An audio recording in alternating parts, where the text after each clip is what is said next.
Welcome to our YouTube channel the Hunger traveller.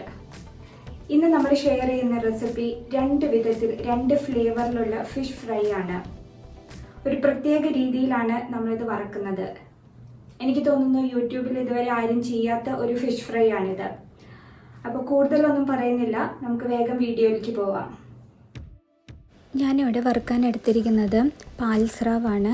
ഇത് ചെറുനാരങ്ങ നീരും ഉപ്പും കൂടി കഴുകി വൃത്തിയാക്കി അതിനുശേഷം കുടംപുളി വെള്ളവും ഇത്തിരി മഞ്ഞളും കുറച്ച് മുളക് പൊടിയും ഉപ്പും കൂടി മാരിനേറ്റ് ചെയ്ത് വെച്ചിരിക്കുന്നതാണ്. ഇനി ഇതിലേക്ക് നമുക്ക് മസാല ഉണ്ടാക്കാം. മസാലയ്ക്ക് വേണ്ടിയിട്ട് ഒരു ചുവന്നുള്ളി, ഒരു ചെറിയ കഷ്ണം ഇഞ്ചി, ഒരു വെളുത്തുള്ളി, വളരെ കുറച്ച് മഞ്ഞൾപ്പൊടി, ഒരു വലിയ സ്പൂൺ മുളക് പൊടി, കുറച്ച് കറിവേപ്പില, ഇതൊക്കെ കൂടിയിട്ട് നല്ലോണം കല്ലിലിട്ട് ചതച്ചെടുക്കണം. ഇതെല്ലാം ഓൾറെഡി നമ്മൾ ചതച്ച് വെച്ചിട്ടുണ്ട്. ഇനി നമുക്ക് ഇതിലേക്ക് നമ്മളുടെ മീൻ കഷ്ണങ്ങൾ ഇട്ട് നന്നായിട്ട് പുരട്ടിയെടുക്കണം. വറുക്കാനായിട്ട് വെളിച്ചെണ്ണ ഒരു ചട്ടിയിൽ ഒഴിച്ച് ചൂടാക്കാം. അതിലേക്ക് നമ്മൾ മുളം തണ്ടാണ് വെക്കുന്നത്. മുളയുടെ ഇളം തണ്ടുകൾ അത് നമ്മൾ നമ്മുടെ വെളിച്ചെണ്ണയിൽ നിരത്തി വയ്ക്കുകയാണ്. അതിൻ്റെ മുകളിൽ കറിവേപ്പിലയുടെ തണ്ടുകൾ വെച്ച് കൊടുക്കാം. അതിൻ്റെ മുകളിൽ നമ്മൾ നമ്മുടെ മീൻ വറുക്കാനായിട്ട് വെക്കുകയാണ്. മീൻ വെച്ച ശേഷം മൂടി വെച്ച് വേണം വേവിക്കാനായിട്ട്. ഇപ്പോൾ ഒരു ഭാഗം നമ്മുടെ റെഡി ആയിട്ടുണ്ട്. ഇനി ഇതൊന്ന് തിരിച്ചിട്ടിട്ട് വറുത്തെടുക്കാം.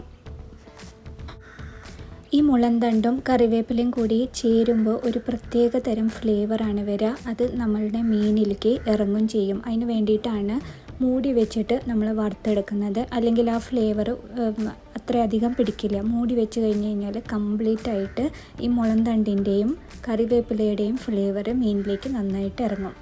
ഇനി അടുത്ത ഫ്ലേവർ നോക്കാം. അതേ മുളന്തണ്ടിൻ്റെ മുകളിൽ ഒരു ചെറിയ കഷ്ണം വാഴയില വെക്കുക. നമുക്കിവിടെ ഒരു പീസാണ് നമ്മൾ വറുക്കാൻ പോകുന്നത്, അതുകൊണ്ട് ചെറിയ വാഴയില വെച്ചു. നിങ്ങൾക്ക് 2-3 പീസ് വറുക്കാനുണ്ടെങ്കിൽ കുറച്ചുകൂടെ വലിപ്പമുള്ള വാഴയില വെക്കാം. മീൻ അതിൽ വെച്ചിട്ട് നേരത്തെ ചെയ്ത പോലെ തന്നെ മൂടി വെച്ച് വേവിച്ചെടുക്കണം. ഒരു ഭാഗം മുരിഞ്ഞു വന്നിട്ടുണ്ട്. ഇനി മറിച്ചിട്ടിട്ട് ഇതേപോലെ തന്നെ മൂടി വെച്ച് നമുക്ക് വേവിച്ചെടുക്കാം.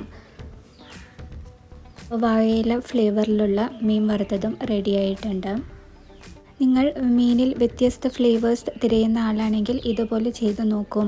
നിങ്ങൾക്ക് തീർച്ചയായും ഇഷ്ടപ്പെടും. അപ്പോൾ എല്ലാവരും ഇത് ട്രൈ ചെയ്ത് നോക്കിയിട്ട് നിങ്ങളുടെ ഫീഡ്ബാക്ക് ഞങ്ങളെ അറിയിക്കൂ.